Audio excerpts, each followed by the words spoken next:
Welcome back to Wrenches in Motion, where if it ain't broke, I ain't buying it. And today, welcome to part 2 of the 2004 Honda Pilot. This is an EXL version. As you can see, it's in the driveway, so let us start the video and take a look and see what we've done so far. It is finally out of the carport. Running. We got it tagged. If we open the hatch, got all the plastic in, so we're getting somewhere with it. Now, I said don't slam anything, so I want to see what I'm getting into. We went ahead, we got 2 engine codes, 1 SRS code, and 4 VTM4 codes. Alright, let's read these codes. P0141 O2 sensor. Yes, because that O2 sensor is missing. Misfire in any cylinder. That's interesting. Alright, so we'll get out of here real quick.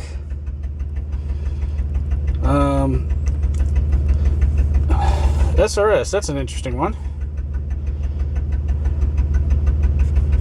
Oh, come on, hurry up.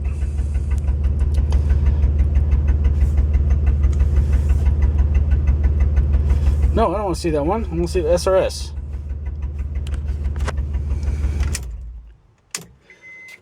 Alright. Engine not running, ignition on, just like I said. Read codes. It's not showing me any SRS faults, so I don't know what it's no fault codes. Okay. So that must have been, yeah, that's an old code. Okay, let's check these 4 VTM4 codes, because that's interesting. Right front wheel sensor failure. Yep, that's because that wire is cut. All wheel sensor, no pulse. That's interesting. Let's erase those. And hopefully, we will only have that one. Ignition switch off. Ignition switch on. Read codes. Oh, there is a fault code. Come on. Don't tell me it's not. I didn't fix that wire in the speed sensor, in the wheel sensor. Okay, so things look really good. Pretty happy with it. I mean, the thing starts right up. Kind of loud, but you know, it's what it is with no exhaust. The radio works. Yeah, radio works, which is more than I can say for Kenny right now. AC works, the rear AC works. Heated seats work. Overall, I think I did really good on this one. Still need to get a front window because this one's cracked. They just said $366 for that. I just paid $320 for the back window. So I think this is going to be a winner. We're here with the Pilot, and this is the cut ABS cable. I don't know how you cut it there. But, oh, that's going to be in the way. We got to try to get that 10mm bolt out. It goes through this rubber grommet.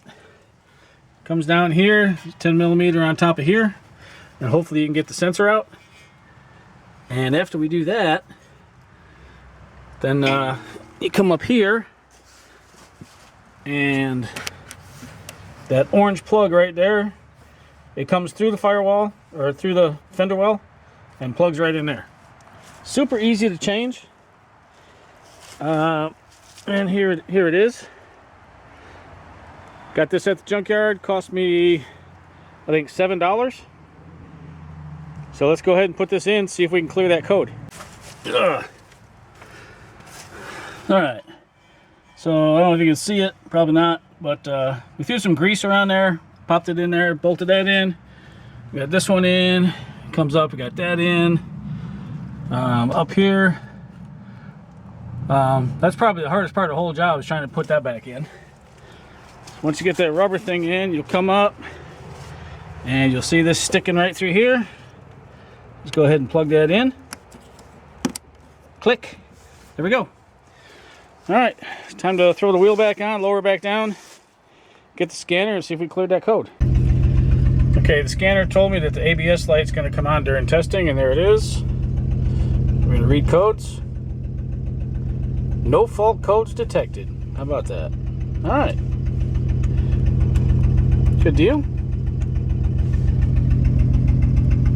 Oh, and the VTM4 light came on. You know, that is something with these Hondas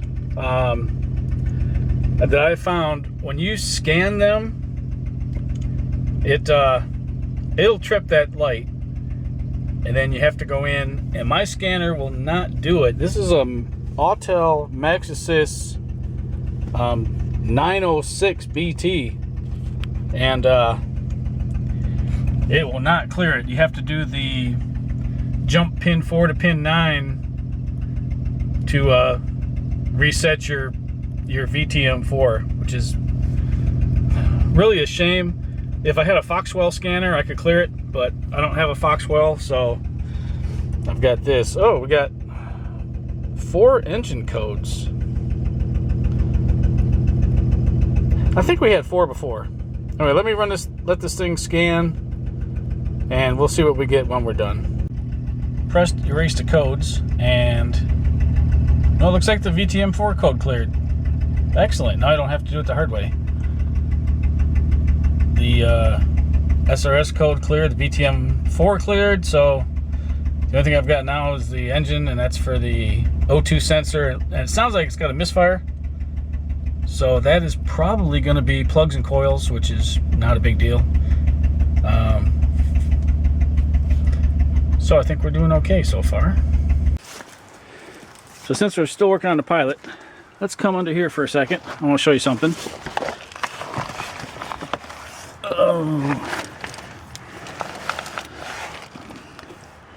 Oh, nice and dry now. So the transmission's nice and dry. Before, there was a solenoid in here somewhere. Back here, I think. I don't know if you can see it. Probably not. Anyway, there's a solenoid that wasn't in all the way, so it was leaking. And I was able to jack up the transmission enough to get the solenoid tight. And it shouldn't be like that. So in this hole here and the next hole over is supposed to be nuts holding the trans mount down, and they're missing, and I don't know about the back ones. So what we're going to do is we're going to put these two 14mm nuts back on the trans mount in the front, and then stick our fingers up there and see if there's any nuts on there. And if not, I did manage to get all 4 at the junkyard, so if we need all 4, we'll put all 4 in. So it turns out that only the front 2 nuts for the front motor mount were missing, so replace those. And when I was in the junkyard, there's an 03 Pilot in there that had the steering rack removed, and I was taking a close look at it because I think this one needs one. And it looks like they just loosened up the front K-member bolts, took the back K-member bolts out, let it drop down a little bit, and that gave them enough room to shoot the steering column out, or the steering rack out one of the 2 sides. I don't know which one. When I did the CL, I had to put it in from the driver's side, so maybe that's the way it went. This one here though, sort of happy with the way it's running. If it does need plugs and wires, or plugs and coils, I'm just going to take them from Kenny. I'm going to take the steering rack from Kenny, and pretty much Kenny's going to be a parts vehicle, which kind of sucks because I just drove him around today. I don't want to put, brake line full of brake fluid and stuff in the in the TSX wagon, so Kenny made for a good parts run vehicle. And this here, I have no idea why this is like this, but I'm gonna fix that. It used to wrap around here, so I don't know if I can get like a little adapter for that, or if I'm gonna have to just take Kenny's whole hose out and be done with it. We got the pair of 04 Pilots in here. The silver one is the one we're keeping. The multicolored one called Kenny, that's the one we're taking parts from, and eventually is going to get scrapped. So it's going to be a sad day when that goes. But anyway, what we've got here is something I don't know how much I'm going to be able to get you in here for. And I don't like doing the, you know, this is what I did and then bring you in there and show you. But I need to take the power steering rack out of here and put that one into this one. And I don't know how much you're going to be able to see. But in order to prove the rack, I'm going to jack it up and disconnect the steering column, and then just grab the wheels and try to move the rack by itself and see if it's got that stickiness that it has. If it doesn't, then I'm going to go inside the truck and turn the wheel and see if there's actually a problem with the steering column. But I believe it's in the rack. Without further ado, let's get this thing jacked up, get it up on jack stands, and see if we can get this steering rack disconnected. Well, after looking and trying to figure out, remember I said I was going to try to separate the steering column.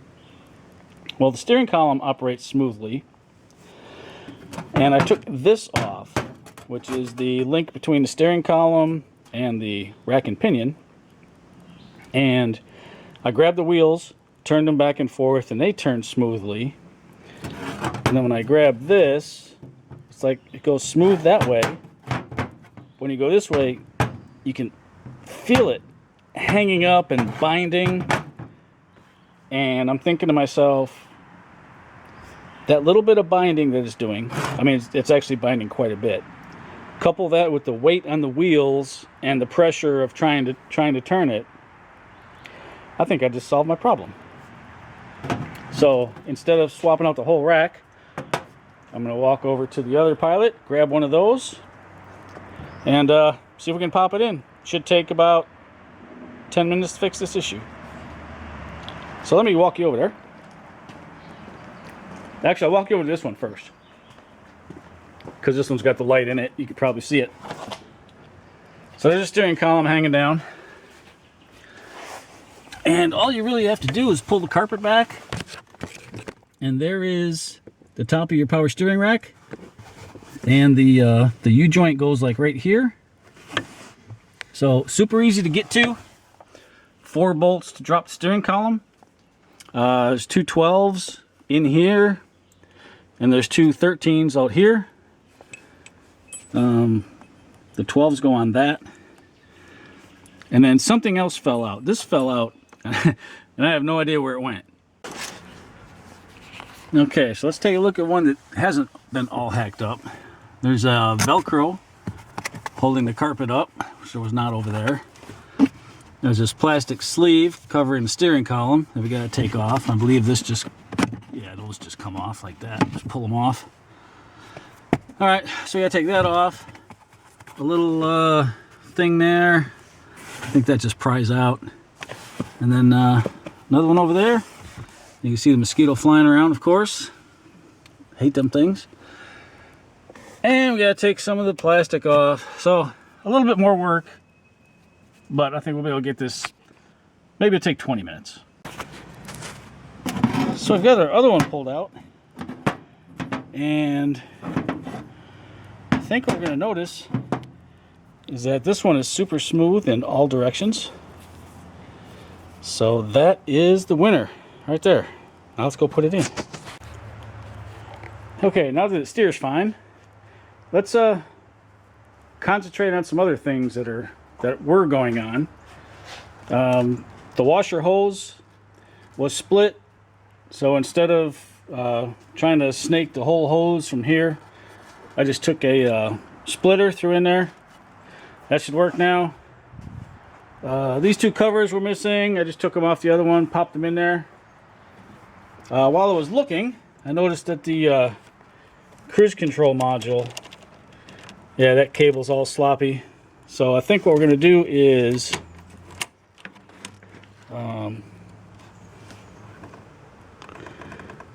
not replace the cable. That's interesting. But I think what we're going to do is we're just going to unbolt the whole unit. The cable comes over here to the throttle body, so we have to take this off, both of them. And we're going to replace that cruise control unit. And I took a look underneath. We need lower control arms on both sides. We need sway bar end links on both sides. And this one here, I just put new ones on, so we're just going to take these off and put over here. So we need lower control arms. I think we're going to need a knuckle for that side, so we're going to take this one off here. The bearing in there seems like it's kind of loose. So instead of swapping out wheel bearings, which is a real pain, we're just going to do that. The headlights, I think we're going to take off that one because those are nice. And the hood deflector for sure. And the cross rails, because this one does not have cross rails on it. And this one does, so we're going to take those off. Because those are like $100 on the forums. So we're going to go ahead and use those. And then we're going to take the exhaust off this one from the catalytic converter back, since I've just got a pipe in there. And the exhaust that was on here, we bent in half when we were trying to load it on the trailer. So we're going to take the back half of the exhaust of this. I'm going to order a new header, a new cat, and bolt to the rest of the exhaust on here, of course. And new oxygen sensors, because these are both missing. And hopefully that clears all the codes. It's quiet. And then I can get tires, because these are 2016 date code, and they are cracking like crazy.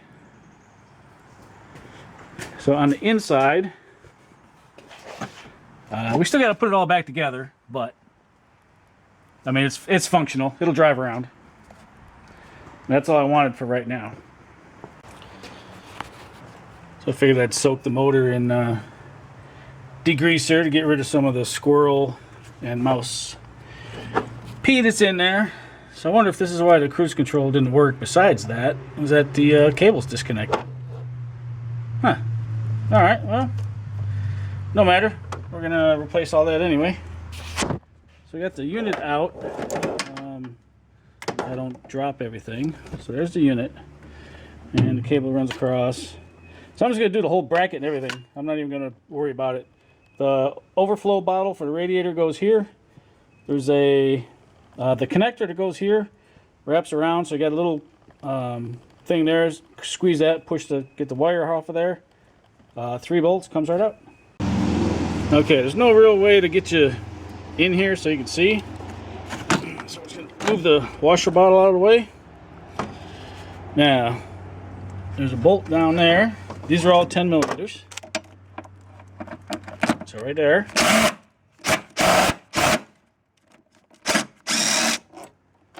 Alright, got that one. Took a little while. Jeez. There's one around the corner here, which I don't know if you can see it, but it's like back in there. So let me put this back together. Sorry about the camera work here. You see it in there?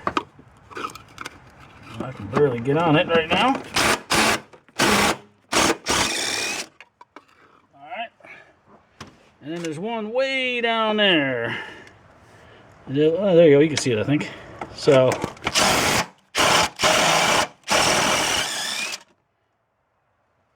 all right. Oh, we might have just snapped that one off. Okay. So if you look, here's a little white plastic thing that holds the wire harness. Of course, it's twisted. So you gotta come in at a strange angle and try to twist it the right way. Anyway, squeeze this. Pop that through. The wire harness will drop off, and we can take the whole thing out and then I mean, the cable just kind of wraps around and goes right here to the throttle body, so we'll take it off of there. So I figured while I was out here, I'd try to replace this hinge, because I think the hinge is bad. This side sticks up. I mean, I tried to just grab that with the pliers and bend it out, and it still kind of acts weird. So the first step is to take this off, and oh, look what I found in here. Big old mouse nest. Of course. So let me get the vacuum cleaner. I'll vacuum all that out. Get the degreaser, spray all in here, and see if I can flush most of this crap out of here. But yeah, that's not what I wanted to see. Well, we just brought the Silver Pilot in. The windshield, as you can see, has got a big old crack in it. That's going to get replaced on Friday. So I just bought windshield wipers for it. And also, when I had the back glass replaced, I couldn't remember if I had done the wiper or not, and sure enough, I had not. So I got that one too. So I got all 3 wipers. Oh, let's see what else we got. And then we got this box. Now, in this box is supposed to be the header pipe, the catalytic converter, 2 control arms, and a bunch of other stuff. So once I can find my knife, let's open that box and see what's inside. Okay, I apologize for the sun. Yeah, let's see what's in here, because I really don't know. I know what's supposed to be in here, and I know that not everything that's supposed to be in here is in here. So let's see what Rock Auto did us. Boy, a lot of packaging. What is this? Okay, we got our catalytic converter. Oh, it did fit. Oh, look at that. Okay. Awesome. We got our header pipe right there. Perfect. I just put new catalytic, I just put new oxygen sensors in Kenny, so I'm going to take that out, put it in there, and one for the other side. Awesome. I guess everything did come. This is for Mark's F-150, new ignition switch. So I got to call him, let him know it's here. And I've got the control arms, and I've got gaskets. Oh, did I only order one of these? I'll bet I did. Oh, I need 2. 31633. 1. Ah! Alright, so I'm going to go to the parts store, see if I can get another one of those. But, yeah, everything's here. So we got the new control arm in. Here's the old one. That bushing's totally shot. You've seen this before, so that's why I didn't bring you in there for this. The one thing that's different on this one is I could not get the tie rod off. So I ended up, when I was beating on this to try to loosen it, the ball joint popped out. So I just lowered the ball joint and slid the arm out. Slid the arm back in, got it bolted in, and we're good to go. The sway bar end links, I'm going to take off the other Pilot. That'll be probably tomorrow. I'll pull it in. I got to pull the whole exhaust system off of it, and I may as well take them at the same time. So that'll be tomorrow. I'm not worried about that. The main thing is the control arms. Those are the hard ones. Got the first wheel off, and as you can see, sway bar end links are really nice. So those are coming back off. And I just wanted to show you, typical Honda thing, that screw is rounded out, so that means we got to drill it. That one there is missing. You don't have to put these screws back in ever. So when I do, I always put anti-seize on there, and they always come right back out. But if you're not going to use anti-seize, if you live in a rusty area, don't bother putting them screws back in. It just makes it harder for the next guy. Alright, we've got our rotor off. We successfully drilled that out. And I got the bottom sway bar link bolt or nut undone. So now we're just going to bust in here and do the top one real quick. I've already got it broken loose, so this should be quick. These are 17s.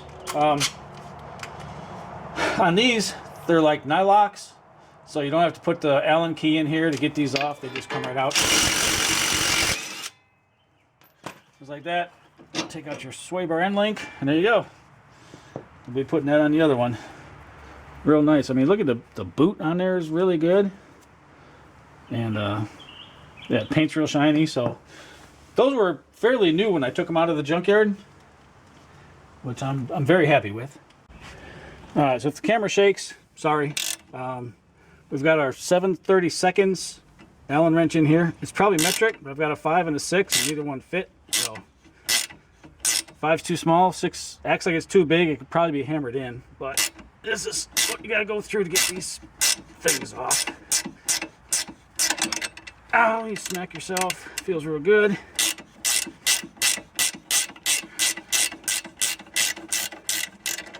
Alright, so we got an upper and a lower bolt. And we're just going to drop that because who needs that? Okay, get that off. Now we're going to attack the lower one. Okay, onto the driver's side.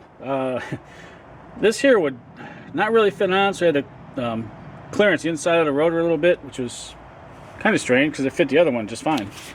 While I was under here, I saw the ABS line was loose, so I got another bolt for that. So we're going to bolt that up. And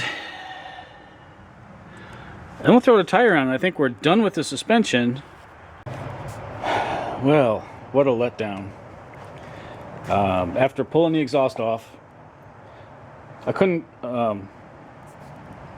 get to the O2 sensor in the front, so I dropped the whole exhaust header pipe and a little pipe after that, and put the big Milwaukee with the O2 sensor socket on it. Proceeded to round it off, so I'm not going to be able to use the O2 sensor. And then, well, let's walk over to the trailer. Let me show you this exhaust. Okay, look at the muffler. You can see it's got a couple holes in it. Resonator's not too bad, but this part up here, I don't think this is going to be lined up right. I just welded this pipe in there. So I just did what any, normal person would do. Just ordered a whole new exhaust system. So when that gets here, we'll swap that into the Silver Pilot, and then we'll have exhaust. One thing I did notice, well, not notice, but none of this exhaust is coming with hardware. So I've got to go buy a bunch of M10 bolts so I can put this thing together. And speaking of buying parts, the header gasket should be in. They haven't called me yet. With the new exhaust is going to come new O2 sensors. So the first one, the downstream, the connector's way down here. You can see right there. So that's the easy one. The hard one is going to be, if I can get my light. You can't even see it, but it is like way down under here. So that's the hard one. And that one took me probably an hour to get out yesterday of the other Pilot because I thought I was going to use it until I rounded it off. I've got another one coming. That should be here today along with the rest of the exhaust. So I think first thing we're going to do is disconnect the downstream, pull that rest of that cable out of there, and try to get in here to get this one. So of course, when I try to get the O2 sensor unplugged, the wires just pulled out of the connector. Well, what we did was we took the whole bracket off so I can actually get in there and pull this thing apart. And just like that, it came right out. So we'll put the bracket back on right there. Throw that nut back on there and carry on to the next thing. Here's our part of the connector. Just throw that over there. Close enough. Well, I think this is my lucky day. This is the O2 wire, and it is. Yep, I just pulled it out. This is supposed to be stuck on a bracket down there, and it's not, which made it super easy to take out. So I'm just going to unplug this and push it back down there, and I'm not going to put it on the bracket, or I might put it on the bracket depending on how tough it's going to be. Oh, I see another bracket just laying down here. What the heck is that? Oh, that's the bracket it's supposed to be on. Yeah, just laying on top of the transmission. Okay, well, I don't know if I'm gonna... Wait, there's another bracket. This is the bracket here. It's in place. And this is the bracket. It's the same bracket. What did they do? Nothing right. That's what they did. Okay. Okay, that's how much of the exhaust there was. Not a whole lot. Of course, if they would have cut the converter here or something, it would have been nice because I'd have that flange. But since they didn't, I had to get the whole new piece there. New cat, obviously. New O2 sensors coming. Now, this one might have been good. I guess I could have plugged it back in. But, yeah, maybe I didn't need a new one. Anyway, this stud here is kind of stripped. That nut's kind of stripped. So it's a good thing I got a parts vehicle, because I got stud here, nut here, so we can replace those. And a couple other things I want to show you real quick. Let me get rid of these. Throw them in the garbage bin or whatever. Let's crawl under here again. I don't know how much light there's going to be. And I got the light, so.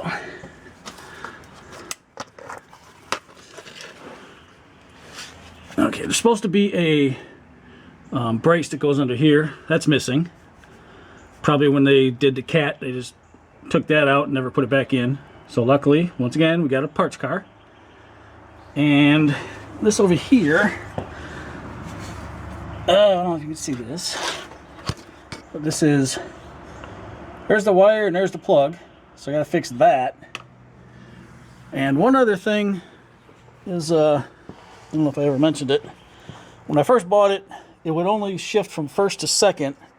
They had two of the solenoid wires swapped around. Alright, Parts Pilot comes in handy again. There's that plate I was talking about. I need to put that in. May throw it in a vise and try to straighten that end out a little bit. We'll see. Maybe not.